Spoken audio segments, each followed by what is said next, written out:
Welcome to Shattered Ties, where trust is broken, loyalties are tested, and hidden betrayals come to light. Here, we uncover the darkest sides of family, friendship, and love, stories of deception, greed, revenge, and the quiet pursuit of justice. So sit back, listen closely, and step into a world where every shattered bond leaves a scar. There are voices you never stop hearing, not in the supernatural sense, not the voices of grief mythology, the phantom conversations and imagined presence that people describe in the early months after loss. Those fade. They are supposed to fade. The brain is merciful in that way, eventually, allowing the acute presence to soften into the general shape of a person rather than the specific sound of them. But there are voices that don't do that. The voices of people who said specific things to you at specific moments. Things that were either so right or so wrong that they lodged somewhere beneath memory into something more structural. The voice of a teacher who said something in 6th grade that you still carry. The voice of the first person who told you that you were good at something real. The voice of a parent at a specific moment when you needed them to see you and they did, or they didn't. And either way, the moment became permanent. Ethan Brooks had his father's voice in that category. Not the general voice, not the voice of general conversation, of dinner tables and Sunday mornings and the ambient sound of a household. He still had that voice, imprecisely, the way you have music you haven't heard in years. But the specific voice was the one that had said, on a Tuesday afternoon when Ethan was 11 years old and had come home with a report card that was good but not exceptional. "You work harder than anyone I know, Ethan. That matters more than the grades." He had said it while looking at the grades, not at Ethan. It had been a brief thing, a passing comment, the kind that adults make without knowing they are making something permanent. Ethan had carried it for 27 years. He had carried it through the years when his brother Jason's grades were better, and his brother Jason's achievements were louder, and his brother Jason's name was the one their parents said first in any sentence that contained both of their names. He had carried it through the specific decades of being the second child in a family that had decided on its hierarchy early and maintained it without revision. He had carried it into the silence after his father's death. He had been carrying it for 10 years. And then Uncle Mark knocked on his door. It was a Saturday in March. Ethan's 38th birthday had been the previous Thursday. He had spent it the way he spent most of his birthdays, which was to say he had acknowledged it without ceremony and moved through the day with the practiced ease of someone who has stopped expecting birthdays to produce anything they don't produce for themselves. His mother had texted. His brother had not. He had eaten dinner alone and watched something on television and gone to bed at a reasonable hour. He was in his kitchen when the knock came. Mark Hendricks had been his father's business partner and closest friend for 30 years. A large, deliberate man in his late 60s, who had the quality of someone who had always taken up exactly the right amount of space, no more and no less. Ethan had seen him at the funeral 10 years ago, and perhaps twice since. The specific gradual dissolution of a relationship maintained by proximity to someone who was no longer there. He opened the door. Mark looked at him. He had aged, of course he had, but the specific quality of him was the same. The deliberateness. The sense of someone who had thought carefully about the thing they were about to do before doing it. He was holding something. A small external hard drive, the kind that had been common 15 years ago. A specific model from the mid-2000s. Black and slightly scuffed in the way of something that has been kept rather than used. He was holding it in both hands with the specific care of someone carrying something fragile that is not physically fragile. "Mark," Ethan said. "Happy birthday," Mark said, belated. Ethan looked at the hard drive. "Your father wanted you to have this," Mark said. "On your 38th birthday." He held it out. "He was specific about the age. He made me promise to wait." Ethan looked at the hard drive. He looked at Mark. "He left you something," Mark said. "Not money, not property, something better than that." He paused. "He left you the truth." He sat at his desk for a long time before he plugged it in. Not because he was afraid, or not only because he was afraid, which he was. In the specific way you are afraid of something that has the potential to reorganize what you know. He sat with it in his hands and thought about what Mark had said, and what it meant that his father had been specific about the age, and what it meant that someone had been keeping this for 10 years. He thought about what he had been told. The estate had gone through probate. He had been present, minimally, at the edges of the process. His mother had handled most of it. Jason had been there. The lawyer had presented a will that left the business to Jason with various smaller provisions. Ethan had received a modest sum, an amount that was clearly considered sufficient to forestall objection while not constituting a meaningful share of what the estate contained. He had not objected. He had not objected because objecting had not seemed like something he was entitled to do, which was a specific belief that he had carried since childhood, and which had served, in the weeks after his father's death, as the mechanism by which he had been moved efficiently through the process and out the other side. He had received his modest sum. He had not said anything. He had gone home. He thought about all of that now, sitting at his desk with the hard drive. He thought about "they finally failed." The phrase Mark had told him was the first thing his father said. Not a greeting, not a birthday message. A statement about a failure that had finally occurred. A failure to prevent. He plugged in the hard drive. The icon appeared on his screen. He opened it. There was a folder. The folder was labeled, for ETHAN. Inside, a series of video files. Numbered. The first file was labeled 1, when you find this. He opened it. The screen filled. His father looked back at him. Richard Brooks at 62, 6 years before he died, sitting in what Ethan recognized as his home office, the one at the back of the house that had always smelled like coffee and old paper, and a specific brand of aftershave, the bookshelf behind him, the lamp to the left that had been there since Ethan was a child, his father in his chair, looking at the camera with the specific expression of someone who has decided to be completely honest and is working out how to begin. He looked older than Ethan remembered him, looking at 62. Or perhaps Ethan simply remembered him as permanent, the way children remember parents as a fixed quality rather than a process. His father looked at the camera. He said, "If you're watching this, it means they finally failed." A pause. "I've been recording these for a few years now. I always figured you'd see them eventually. Either I'd give them to you myself or Mark would once I was gone. If you're watching them now, I'm gone. I'm sorry about that. I'm sorry for a lot of things." Another pause. His father looked at his hands briefly, then back at the camera. "I need to tell you some things. Not all at once. I recorded them across different days because I needed to think between them, but I need you to hear them in order, so please go through the files in sequence." He paused. "The most important thing first, I love you. I have always loved you. I know that might be hard to believe given how things looked, given how things were, but I need you to hear it from me before you hear the rest." He leaned forward slightly. "They're going to tell you I changed my mind. About the business, about the will, about what I wanted for you." He looked at the camera with the specific directness of a man who has decided that ambiguity is no longer an option. "I didn't change my mind. What was done to me as much as it was done to you." He sat back. "Watch the rest of the videos," he said. "In order, all of them." A pause. "Happy birthday, son." The video ended. Ethan sat in his desk chair. He sat very still. He had heard his father's voice for the first time in 10 years. He had heard his father say, "I love you." He had heard his father say, "They're going to tell you I changed my mind." He put his hands flat on the desk. He breathed. He looked at the list of video files. He opened the second one. He watched for 4 hours. Not continuously. There were moments when he had to stop, when the specific combination of what his father was saying and the quality of his father's face saying it became something he could not receive at full speed. He paused the videos. He sat in the pauses. He continued. The second video was his father at 62, 6 years before the end. He was talking about the business, about the company Richard had built over 30 years, the auto parts distribution operation that had grown from a regional concern into something with 12 warehouses and 300 employees. He talked about it with the specific love of someone discussing a thing they had built with their own hands. And then he talked about Jason. "Your brother is not a bad person," Richard said. "I want to be clear about that. Jason he's what he is. He was always what he was. I made choices about Jason that I don't entirely regret because some of those choices produced things I'm proud of." He paused. "But Jason was never supposed to run this company. He doesn't have the patience for it. He doesn't have the way of being with people that a business like this requires." He looked at the camera. "You have it," he said. "You've always had it. You were the one who would stop and talk to the warehouse staff. You were the one who remembered people's kids' names. You were the one who," he stopped. "I watched you for 38 years. I watched how you operated in the world, and I made a decision privately about what the right thing was." He paused. Then things started happening. Documents going missing. Conversations being had that I wasn't part of. Your mother and I, we were not in agreement about many things by the end.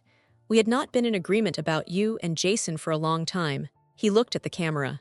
"I started recording these because I needed somewhere to put the truth where it wouldn't disappear." Ethan paused the video. He thought about the word disappear. He thought about documents going missing. He thought about his mother. He restarted the video. I started recording these, his father said again, because I didn't trust the alternative. I didn't trust that what I put in writing would survive. He looked at the camera with the expression of a man stating something he wishes were not true. I didn't trust your mother with this. I need you to understand why. The third video was from 8 months later. His father looked different. The specific way people look when something has been happening to them over months that they haven't spoken about. Not physically different, exactly, but carrying something differently. There was a quality of resolved decision in him, the look of a man who has been working through something and has arrived at a position. I've been watching things move, he said. Quietly. I haven't said anything. I've been watching and taking notes and making these videos because I needed to understand the full picture before I did anything. He paused. Here's what I know. He began listing things. The specific things he had observed over the previous months. Conversations that stopped when he entered rooms. Documents moved from his home office to the company's lawyer's files without his request. A meeting between his mother and the attorney that he had learned about after the fact. He talked about a new will. There are 2 wills, he said.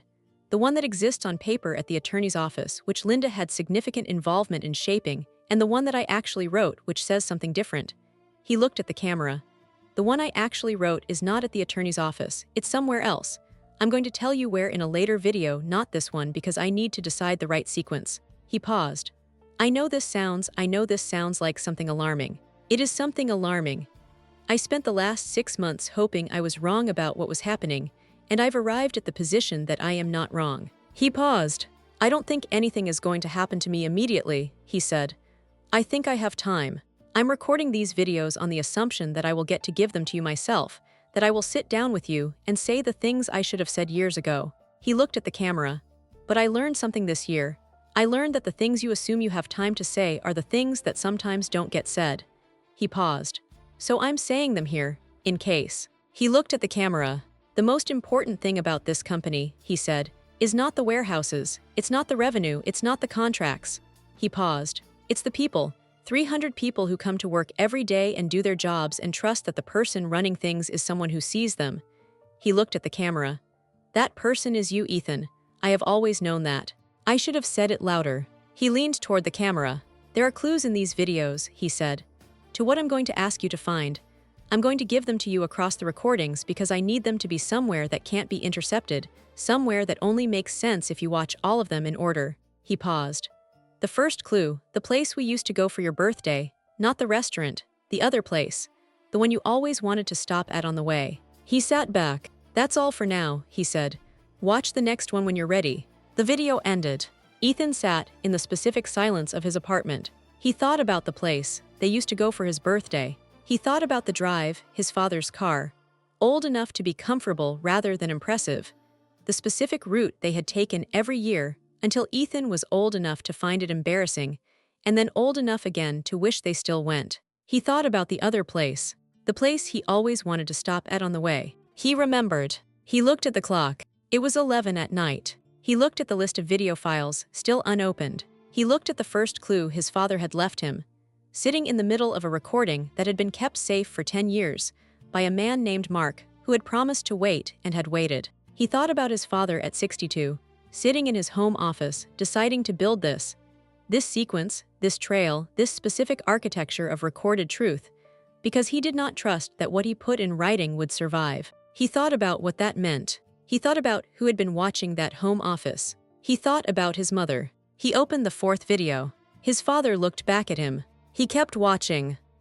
The 4th video was different. His father at 63 now.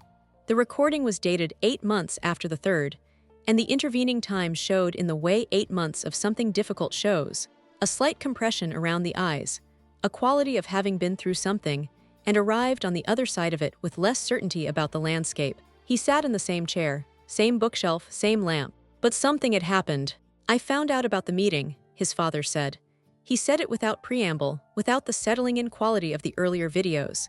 He said it like a man continuing a conversation that had been running in his head. The one between Linda and Gerald Marsh in February, the one I wasn't invited to and wasn't told about. He paused. I had someone look into it. I'm not going to say who, it doesn't matter who, and I don't want to put anyone in a difficult position. But I found out what was discussed. He looked at the camera. There were 2 documents prepared, he said. 2 versions of the will. The one I signed, the one that reflects what I actually wanted, with the business going to you and a fair division of the other assets, and a second version. The second version was drafted after the meeting. He paused.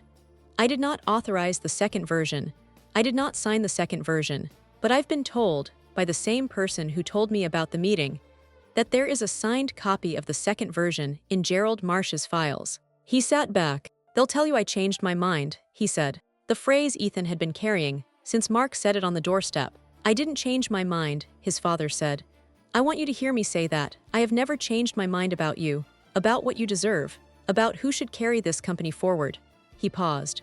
But I also understand, I've had time to understand that saying it in a video isn't the same as proving it legally. So I did something about that. He leaned toward the camera. There's a safe deposit box, he said. I'm not going to tell you which bank yet. I'm going to give you the information across the videos in pieces because I need it to be something you can only find by watching all of them. If you find it, when you find it, there's a copy of my real will in it. The one I signed, witnessed, notarized. He paused, dated after the second version was prepared, clearly after. He looked at the camera. I had it prepared by a different attorney. Someone Gerald Marsh doesn't know, someone your mother doesn't know. He paused. The second clue, he said. The name I always called you when you were small. Not Ethan, the other one, the one you hated. The video ended. Ethan sat in his chair. He thought about the name. His father had called him Ace. He had hated it at 8 and 9 and 10. The way children hate the names that make them feel small. By 12, he had asked his father to stop, and his father had mostly stopped, though he slipped sometimes, particularly when he was in the specific gentle mood that appeared on Sunday mornings and on fishing trips, and on the particular late afternoons when the light came through the kitchen window at a certain angle, and his father would look at him and say something brief and true and call him Ace almost without realizing. He had not hated it for a long time. He sat with it now, the name that only his father called him, the name that was now a key. He opened the 5th video. His father at 64. He was doing something different in this video. He had moved the camera or adjusted it so that he was framed more closely, the bookshelf less visible, just his face and the lamp and the edge of the desk. It felt more intimate, more like something specifically addressed rather than recorded. I want to show you something, his father said. He held up a small notebook, spiral-bound, the kind that fit in a shirt pocket. I've been keeping this for 3 years, he said. Every time I recorded a video, I made a note. Date, what I said, what clue I included. I'm going to leave this with Mark along with the hard drive. He set the notebook down. I'm showing you this because I want you to know that I was organized about this, that I thought about it carefully, that this isn't the act of a man who was confused or impaired or manipulated into something. He looked at the camera. This is a man who understood exactly what was happening and did the most careful thing he could to make sure the truth survived. He paused.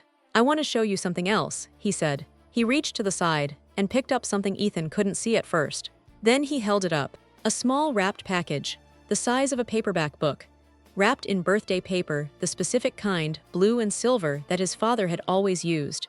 Ethan could see that from the screen. His father had a specific preference for blue and silver birthday wrapping, which Ethan had received on every birthday until his father died, which was the kind of specific ordinary thing that grief stores at strange angles.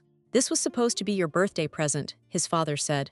Your 30th, I recorded a video for your 30th. I'm going to show you that one in a minute. He set the package down. I wrapped it the week before I was going to give it to you. Your birthday came and went and I couldn't give it to you directly. Your mother and things were difficult that year, and I thought I'll give it to you next time at 32. He paused. Then 32 came and I couldn't do it then either. He looked at the camera. It's been sitting in my desk drawer for 8 years. He looked at the package. I want you to know it's in the box, he said. The safe deposit box. I put it in there along with everything else because I couldn't trust it staying in the house. He paused. I hope it's not too old. It's a book, books keep. He set the package aside. He looked at the camera. I'm going to play you the birthday videos now, he said. I recorded them in advance. I do that. I record things in advance because I don't like. I learned from your grandfather that the things you mean to say in person often don't get said in person. So I record them and I wait. He paused.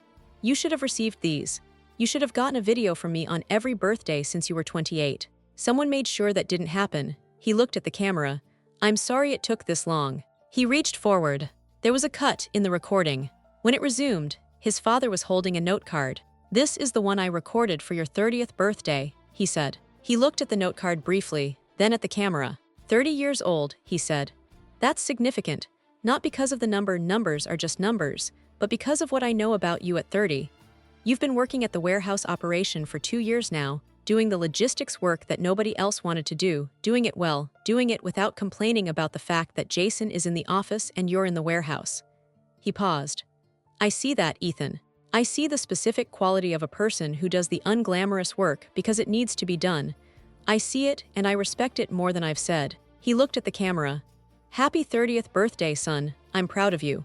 Ethan was looking at the screen. He was watching his father deliver a birthday message for his 30th birthday. His 30th birthday had passed 8 years ago. He had spent it working a half day, eating lunch alone, receiving a perfunctory dinner with his family, at which Jason had talked about a vacation he was planning, and his mother had talked about a renovation she was considering, and the birthday had been the backdrop rather than the occasion. His father had recorded this. His father had sat in his home office and recorded a birthday message for his 30th birthday, and someone had made sure he never received it. He watched his father's face delivering the message and thought about the specific texture of receiving something 8 years late, the gift of it, and the grief of it existing in exactly the same moment. His father reached for the note card for the next one. 32, he said.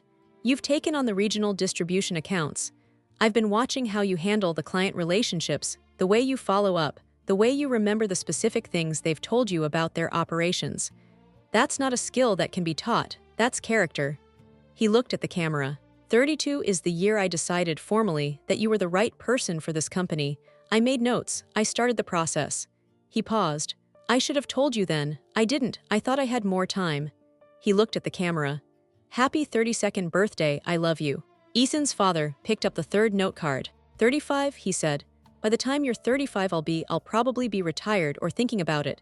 I hope we've had the conversation by then, the real one." He paused. "If we haven't, I want you to know this. The years I watched you work, the years I watched you handle things with more grace than I ever managed, those years were the best evidence I have that I did at least one thing right." He looked at the camera. "Happy 35th birthday, son." He set the note card down. He looked at the camera directly. 38, he said. "If you're watching the 38 video, it means you're watching all of them, which means Mark delivered the hard drive, which means I'm gone." He paused. "I'm sorry I'm not there to say this in person. I intended to be. I intended a great many things that I didn't get to do." He looked at the camera. 38 is, I picked 38 specifically. Not a round number, not a milestone by the conventional definition. He paused. 38 was the age I was when I understood what I wanted my life to be about. When the noise quieted down enough to hear the actual thing. He looked at the camera.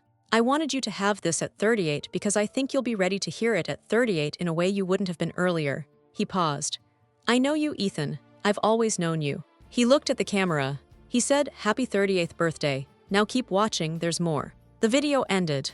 Ethan sat at his desk. He did not move for a while. He sat and he looked at the paused screen and he thought about his 30th birthday and his 32nd and his 35th and the specific ordinary sadness of those days, each of which had passed in the particular way of days when nothing has happened that should have happened, when the absence of a thing is more present than the presence of anything. He thought about his father sitting in his home office, recording those messages, setting them in a sequence, intending them to arrive. He thought about someone deciding they would not arrive. He felt, beneath the grief and the warmth of what his father had said, the specific cold arrival of something he had been keeping at a distance. Anger, not the hot kind, not the explosive, consuming kind that announces itself and burns through.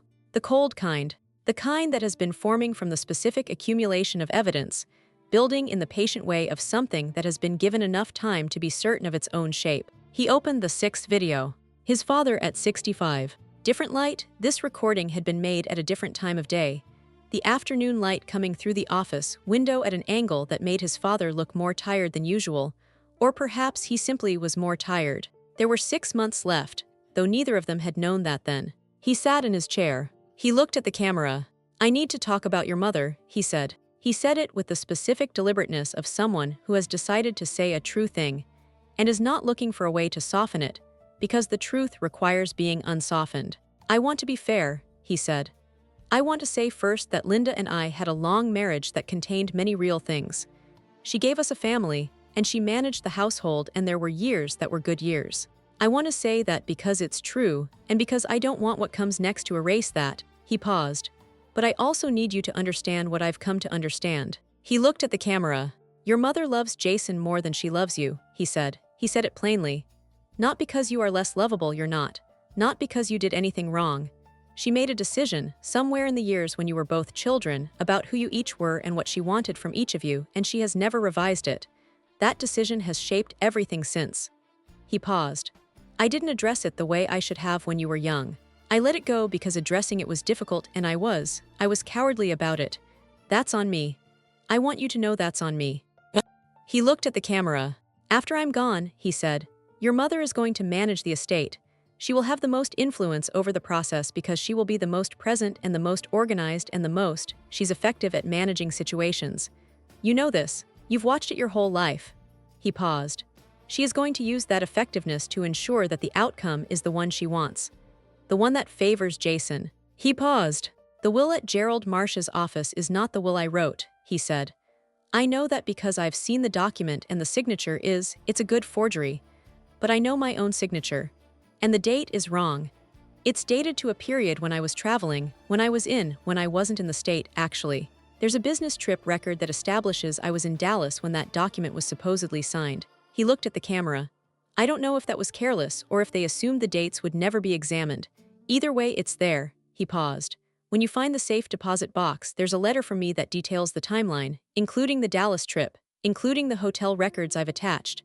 He looked at the camera. "I kept everything. I'm a thorough person. I hope you've noticed that about me." Something moved across his father's face, something that was not quite a smile, but was in the neighborhood of one. A rueful quality. The expression of a man who has found something nearly funny in a situation that is not funny. "The third clue," his father said. "The bank where I used to take you to open your first savings account. Not the one we went to regularly, the one on the other side of town, the one with the funny painting in the lobby. You always made fun of that painting." He looked at the camera. "I want to say something about your mother," he said. "One more thing before we move on." He looked at the camera for a moment. "She is not a monster," he said. "I need you to understand that. She is a woman who loves her children with the specific limitation of a person who has never examined why she loves them differently. She has never asked herself why Jason gets more. She has accepted it as fact rather than examining it as choice." He paused.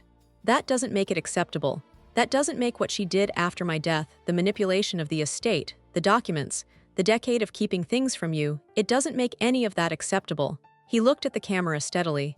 "But I need you to hold both of those things. She is not a monster, and she has done monstrous things. Both of those are true." He sat back. "The fourth clue is in the next video," he said. "Keep watching." Ethan paused the video. He sat in the specific silence of his apartment, at 2 in the morning. He looked at the lamp on his desk. The light in the room, the only light he had on, casting its small steady circle across the desk and the hard drive and his hands. He thought about his mother. He thought about the specific quality of Linda Brooks that he had grown up inside of, and had therefore never fully been able to see from the outside.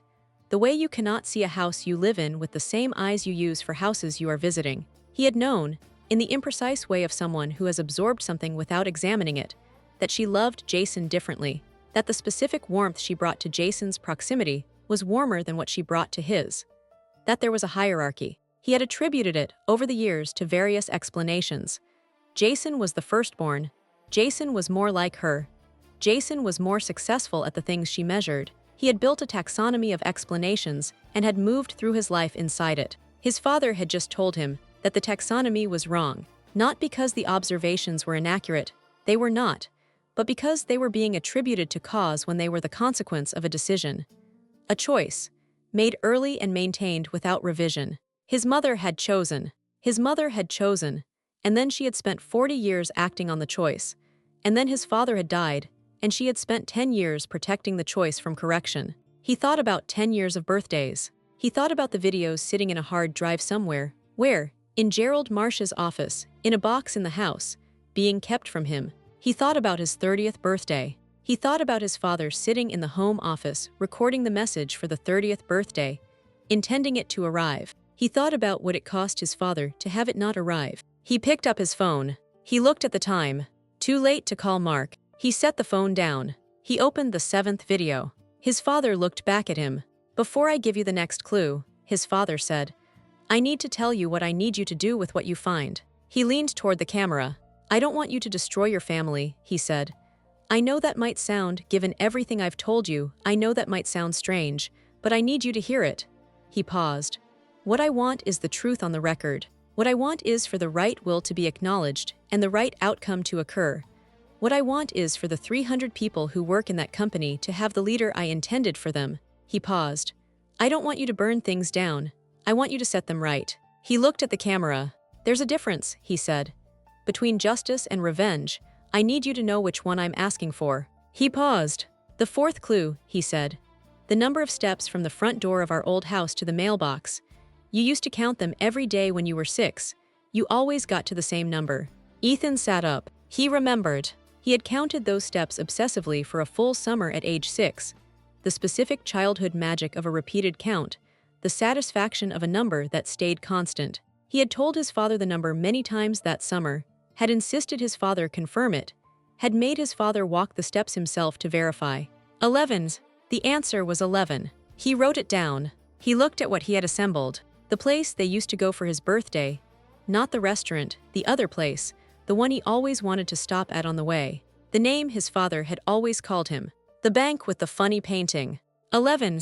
He sat with these 4 things, and thought about what they had in common, and what they pointed to. He thought about the bank, the one on the other side of town, his father had said, with the funny painting, the one they had gone to open his first savings account. He remembered the bank. He remembered the painting, an abstract thing in the lobby, the kind of mid-century art that suggested shapes without committing to them, which he had found ridiculous at 8 years old, and which his father had found mildly amusing, and which they had both made small jokes about on every visit. He remembered the name of the bank. He remembered, with the specific retrieval of a memory that had been sitting in a pocket of his mind for 30 years, the number on the side of the building. He looked at the 4 clues. He began to understand the combination. He looked at the clock. The bank opened at 9. He had 6 hours. He turned back to the screen. His father was waiting in the 7th video. He pressed play.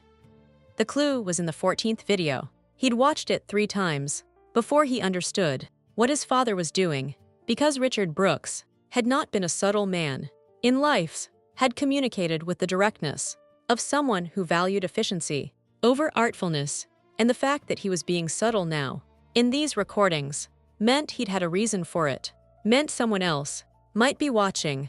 In the 14th video, recorded approximately 8 months before Richard died, his father had been talking about a fishing trip, a trip to Lake Geneva, the summer of 1987, when Ethan was 3 years old and Jason was 7, and the family had rented a cabin for 2 weeks. It was the kind of story his father had told before, at dinners, at holidays, the narrative inventory of a family's shared history. But something in the telling was off, not wrong, off.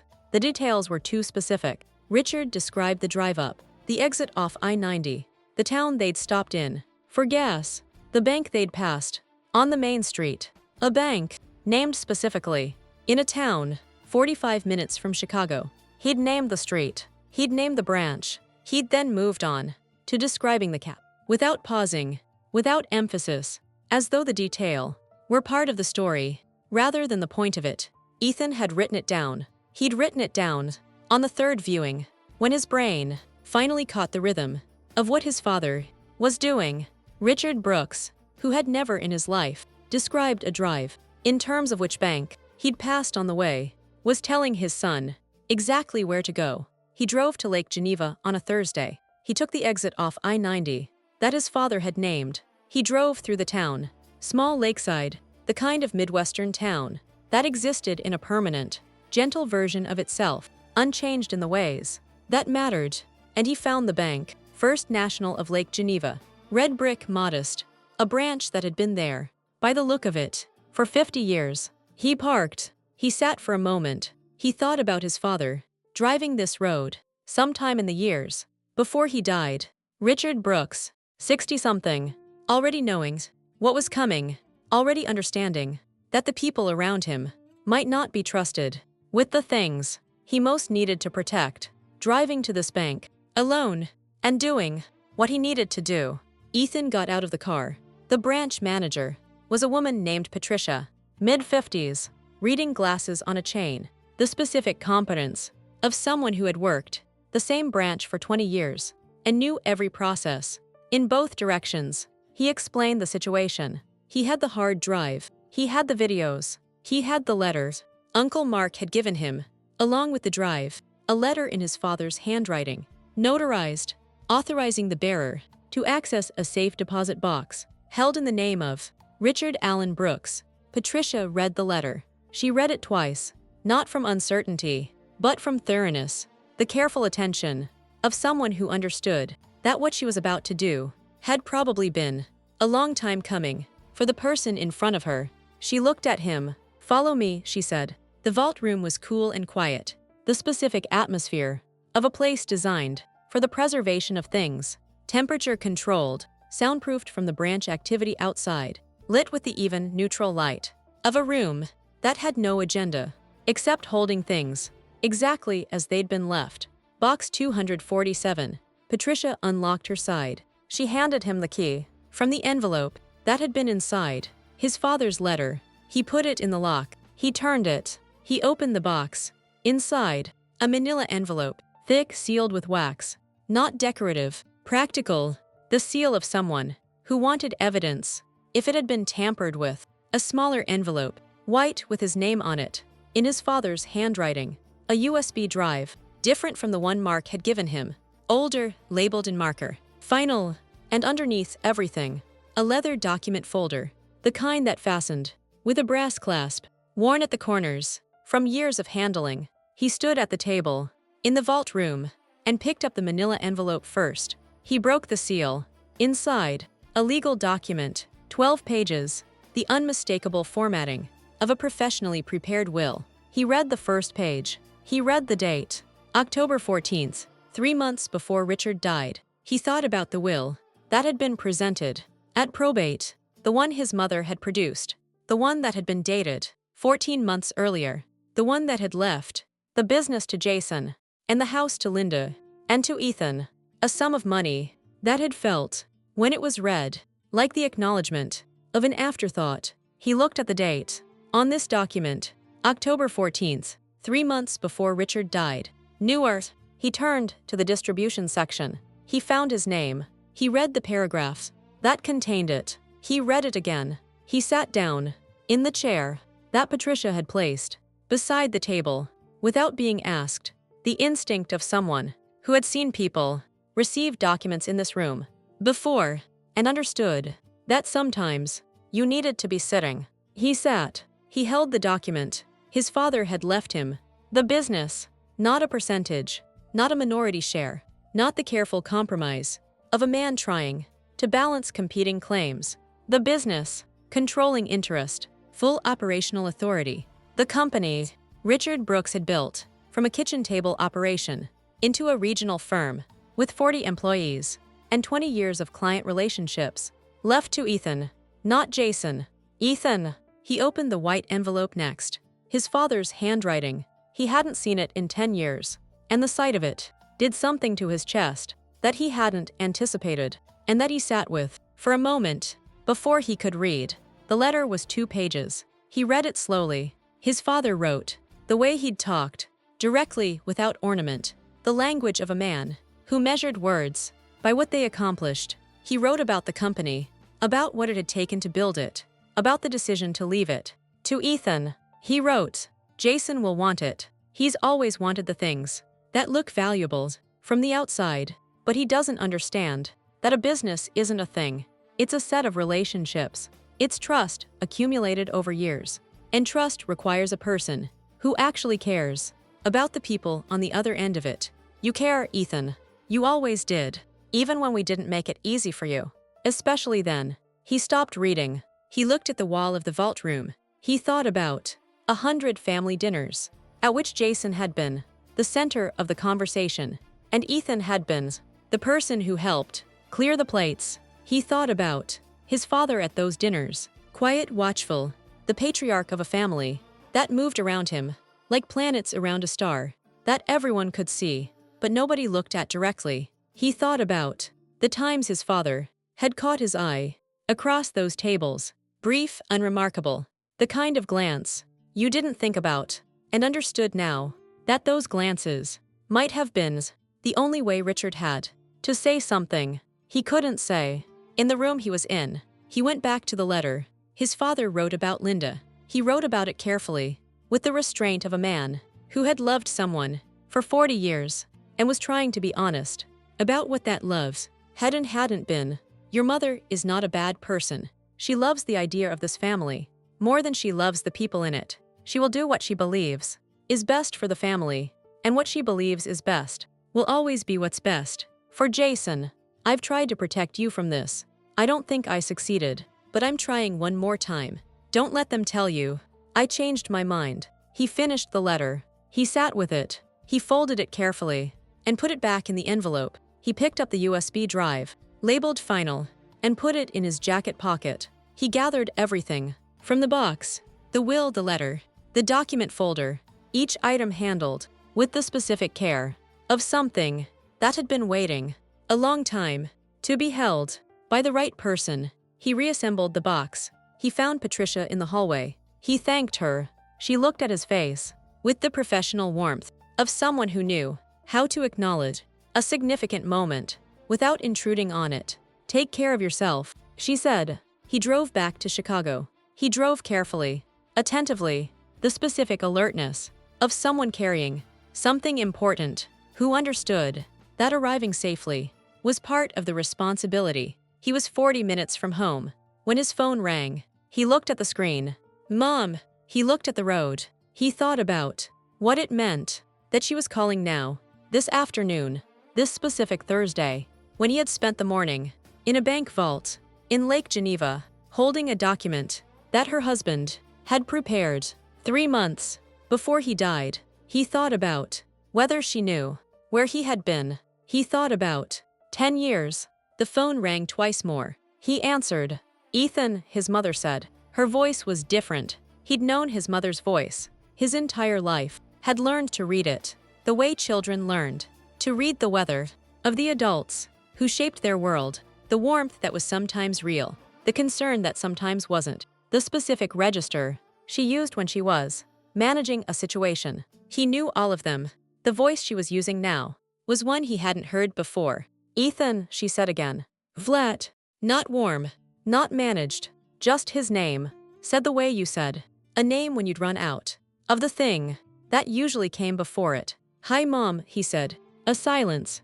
We need to talk, she said. He looked at the road ahead, the expressway, the city growing. In the distance, the ordinary landscape of a drive he'd made 100 times. That was not, this afternoon, ordinary at all. Yes, he said. We do. He kept driving. The city came closer. In his jacket pocket, the USB drive labeled Final sat against his chest. His father's last word, still unwatched, waiting for the moment. His son was ready to hear it. He wasn't ready yet, but he was getting there. Vast. His mother's house was the same as it had always been.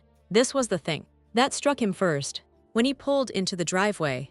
Not the anticipation of what was coming, not the weight of the documents in the folder on the passenger seat, but the simple, disorienting fact that the house looked exactly as it had always looked. Same colonial brick, same landscaping his mother had maintained, with the specific devotion she gave to things that were visible from the street. Same light in the front window.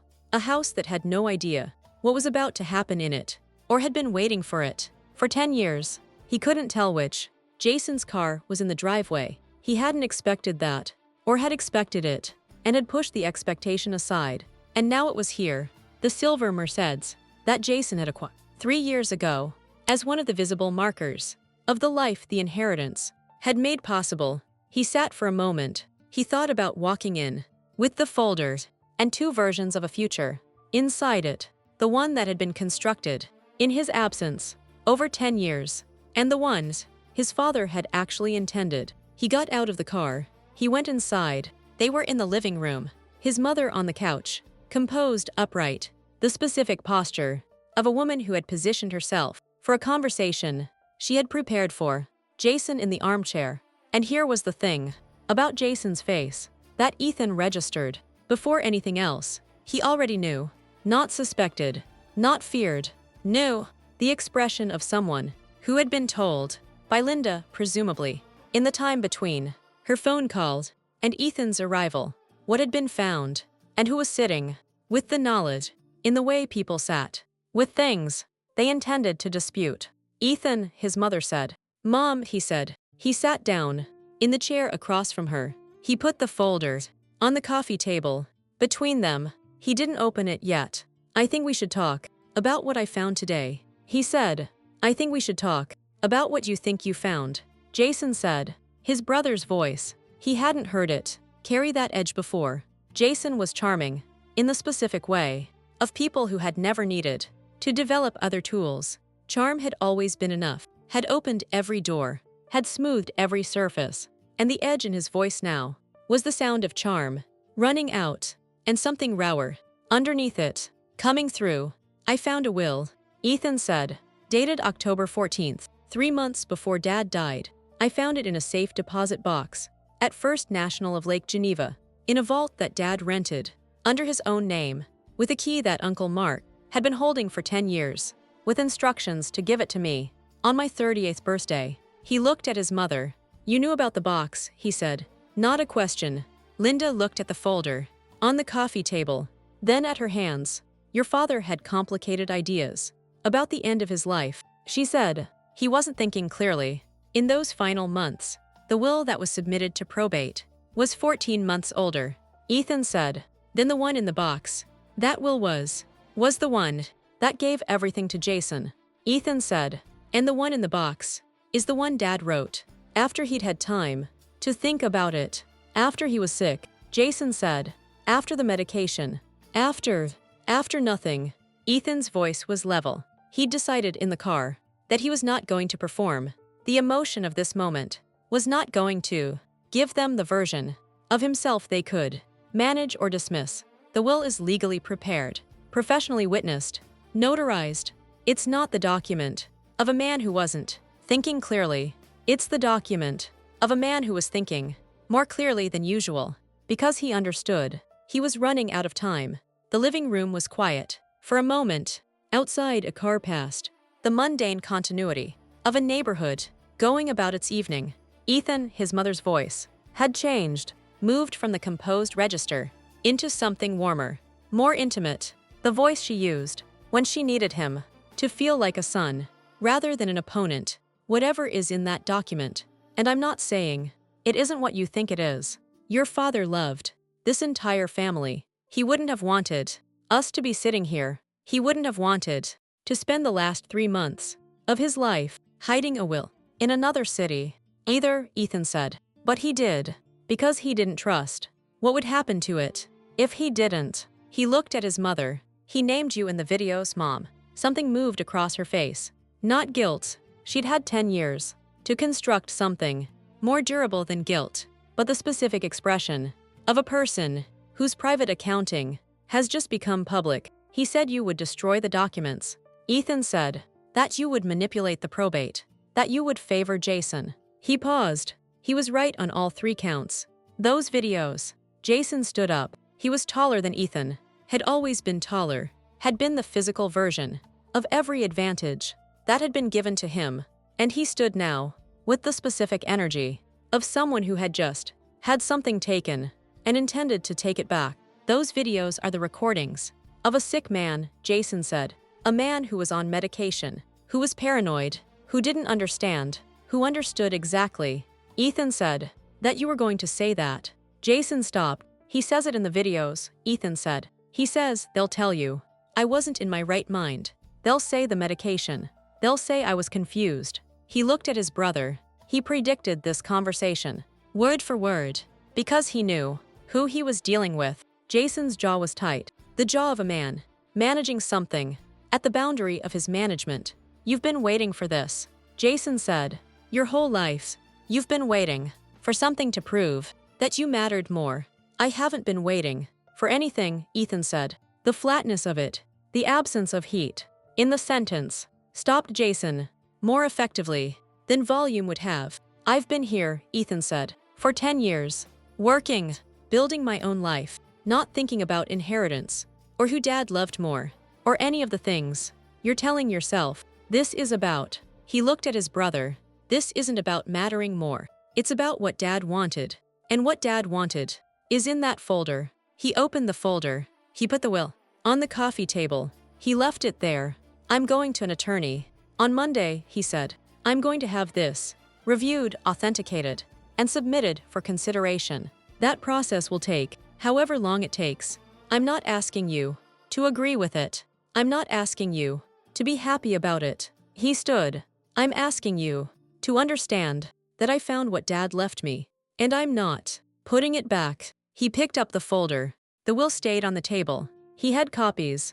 The original was going to the attorney, and he walked toward the door. Ethan, his mother's voice. The last version. The one beneath all the other versions. The one that was just a mother saying her son's name. He stopped. He turned. She was looking at him with an expression he hadn't seen her wear before, or had seen it and had not known what to call it. Now he knew.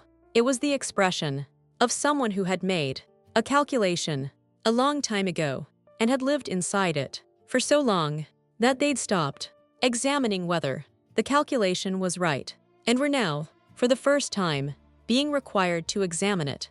I did what I thought was best for this family, she said. He looked at her.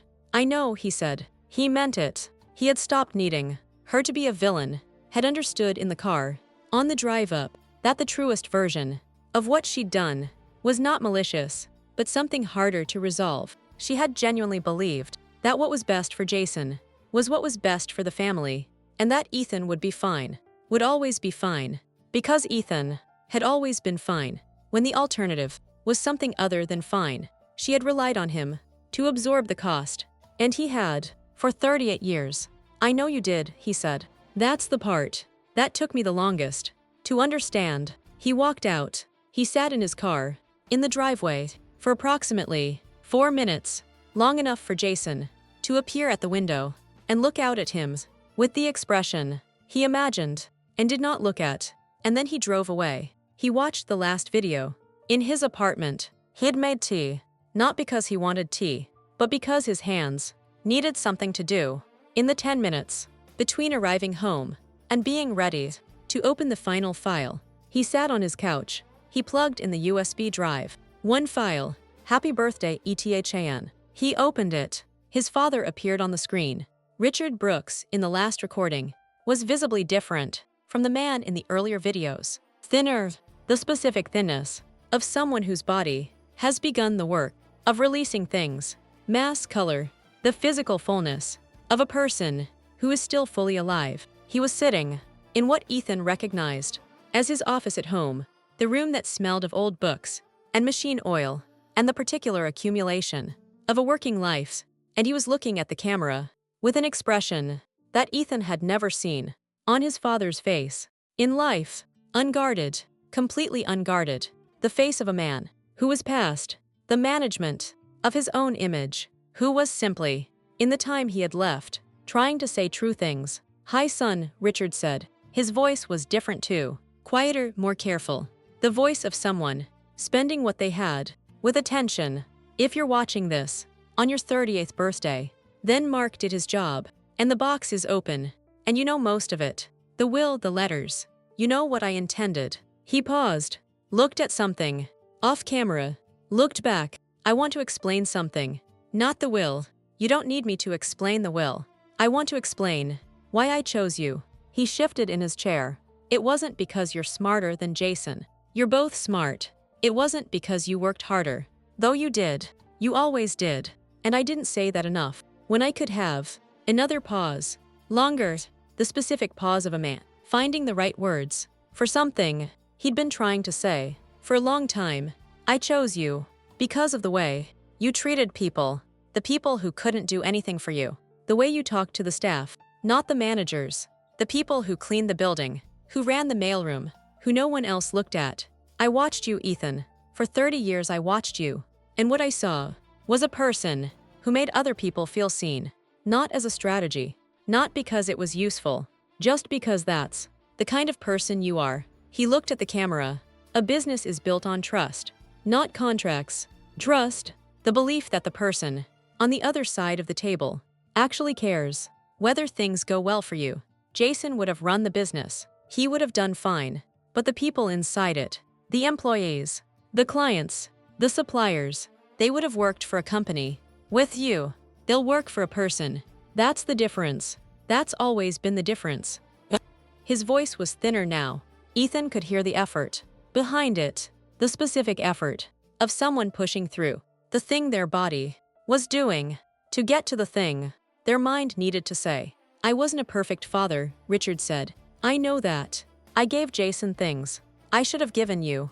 Attention, praise, the specific kind of being seen that children need, and that I was better at giving to the child who was more like me. He stopped. You were more like your grandfather. My father, who I miss every day, who was the kindest man I ever knew, and who I failed to appreciate until it was too late. For the same reason, I failed to appreciate you. Ethan sat on his couch with his cold tea and watched his father try to say what he'd never said in the 38 years they'd been in the same world. I'm proud of you, Richard said. I've always been proud of you. Not of what you accomplished, though you should be proud of that too, but of who you are, the kind of person who stays kind when the world doesn't make it easy. That's not nothing. That's not a small thing. That might be the most important thing. He looked at the camera one last time. His eyes were the same. That at least, the illness hadn't changed. The same gray eyes that Ethan had been looking into his entire life, without perhaps looking closely enough. Don't spend your life, Richard said, trying to win love from people who already decided not to give it. You deserve people who see you clearly and choose you anyway. I chose you. I should have said it louder while I still could. He reached toward the camera. Happy birthday, son. The screen went dark. Ethan sat in his apartment for a long time. After the screen went dark, he didn't move. He let his father's voice exist in the room for as long as it needed to. The afterimage of it, the specific frequency of a voice you'd spent your whole life hearing without quite listening. He thought about 38 years. He thought about Jason's chair at family dinners, always the one closest to their father. He thought about his father's eyes across those tables, the brief glances he'd never known how to read. He knew how to read them now. He picked up his phone. He called Uncle Mark. Mark answered on the second ring. He'd been expecting the call. Ethan understood. Had been expecting it for 10 years. I watched the last one, Ethan said. Good, Mark said. A pause. He talked about you all the time, Mark said. In the last year. More than you know. Ethan looked at the dark screen where his father's face had been. I know, he said. He did know. He knew now. He sat with the knowing, which was not the same as being at peace, was not the clean resolution of a man who had received what he needed and was now finished with needing, but was something, was the beginning of something, was a birthday gift from a father who had been, in the end, trying his best to say what he meant before it was too late. It was 10 years late. It was also, Ethan understood, sitting in his apartment with cold tea and a dark screen, and his father's voice, still in the room, exactly on time. The legal process took 7 months, not dramatically, not in the way of stories, where the truth arrived, and the world rearranged itself, accordingly and immediately, in the way of actual legal processes, slowly, expensively, with the specific patience required of anyone who has decided that doing something correctly matters more than doing it fast. His attorney was a woman named Catherine Park, 50, precise, experienced in exactly the kind of contested probate that this had become. The moment Linda retained her own counsel, Catherine had reviewed the will, the videos, the notarization, the chain of custody established by Uncle Mark's decade of documented storage, and had looked at Ethan across her desk and said, "This is a strong case. It will not be a short one." It was not a short one. Jason contested. He did it through attorneys. Ethan never heard from him directly after the night at the house, which he understood as the specific strategy of someone who had decided that winning was the only available position, and that winning required the removal of everything personal from the proceedings. The arguments were what Richard had predicted: the medication, the diminished capacity, the suggestion that the man who had prepared, notarized, and hidden away in another city, with documented instructions for its delivery, had not known what he was doing. Catherine had responded to each argument with the documentary evidence that Richard had, apparently, spent the last year of his life methodically assembling. He had known they would try. He had prepared for them trying. The man in those videos, the thin man, in the home office chair, talking carefully to a camera, had understood exactly what the people around him were capable of, and had done the one thing they hadn't thought to stop. He had told the truth before he could be prevented from it, and he had hidden it somewhere they couldn't reach. The will was authenticated. In March, Catherine called him on a Thursday afternoon and told him, in the measured tone of someone delivering news they had been fairly confident of, but had not allowed themselves to celebrate early. He sat at his kitchen table. He said thank you. He ended the call. He sat for a while. He thought about his father, driving to Lake Geneva, the exit off I-90, the town, the bank, and felt, for the first time, the full weight of what that drive had meant. Richard Brooks, 67 years old, already sick, already knowing what was coming, driving alone to a bank in another city, to put the truth somewhere safe, because the people in his house could not be trusted to protect it. He thought about what that loneliness must have felt like. He thought about how his father had managed it without telling anyone, without the relief of being seen, doing something he knew was right. He thought about how much of their lives they had been in different ways, doing that, managing alone, carrying things that should have been shared, finding the resources inside themselves, because the outside wasn't reliably available. He thought, we were more alike than either of us knew. He went to bed. In the morning, he went to work. He took over the company in April. Not dramatically. There was no ceremony, no moment of arrival he'd planned or anticipated. He met with the management team on a Monday morning, introduced himself in the way you introduced yourself to people who already knew you, as a formality, as an acknowledgement that the context had changed, even though the person hadn't, and went to work. The company was smaller than it had been when Richard died. 10 years of management that had prioritized the appearance of success over its substance had done what such management did: eroded the relationships, reduced the trust, trimmed the staff to the minimum that the appearance required. 22 employees. When Ethan arrived, Richard had built it to 40. He didn't try to restore it quickly. He talked to the employees, each one individually, in the first 2 weeks, not about the company, about their work, what they did, what made it difficult, what they needed to do it better. He listened.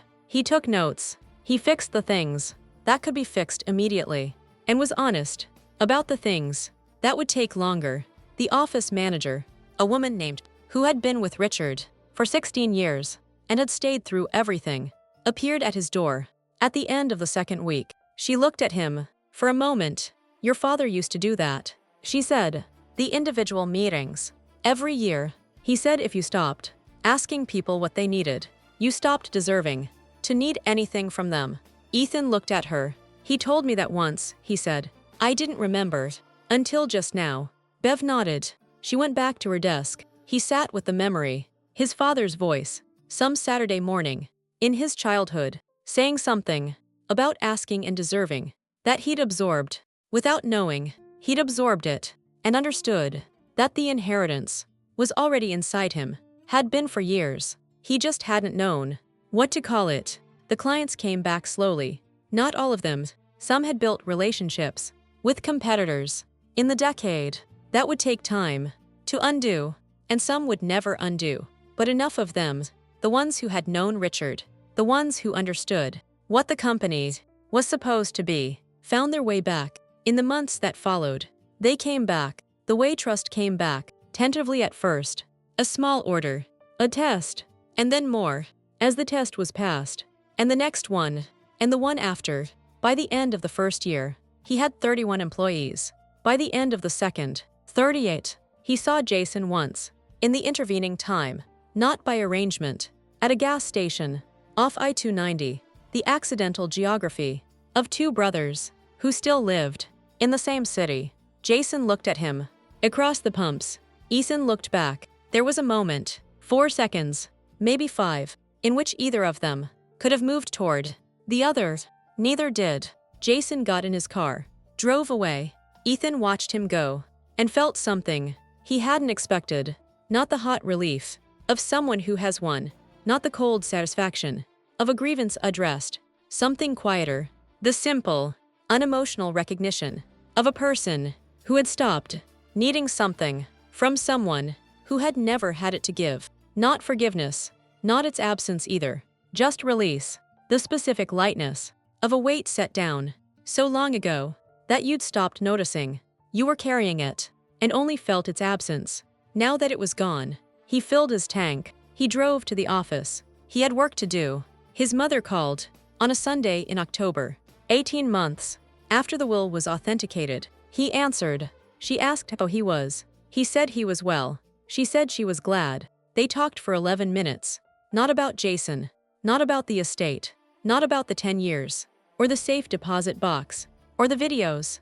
About small things, her garden, a show she was watching, whether he was eating enough. The conversation of a mother and a son who had survived something and were still imperfectly finding their way to the version of each other that remained. He didn't know if that version would hold. He thought it might. He thought it might not. He knew that he was willing to find out, not from need, not from obligation, but from the simple understanding that she was his mother, and he was her son, and the things that were true about what she'd done were also true, alongside the things that were true about what she was to him, and that holding both of those things, without requiring them to resolve into one, was something he was finally, at 38, old enough to do. He told her he'd call next week. He did. His 39th birthday fell on a Saturday. He had dinner with friends, 3 of them, the kind of people who had known him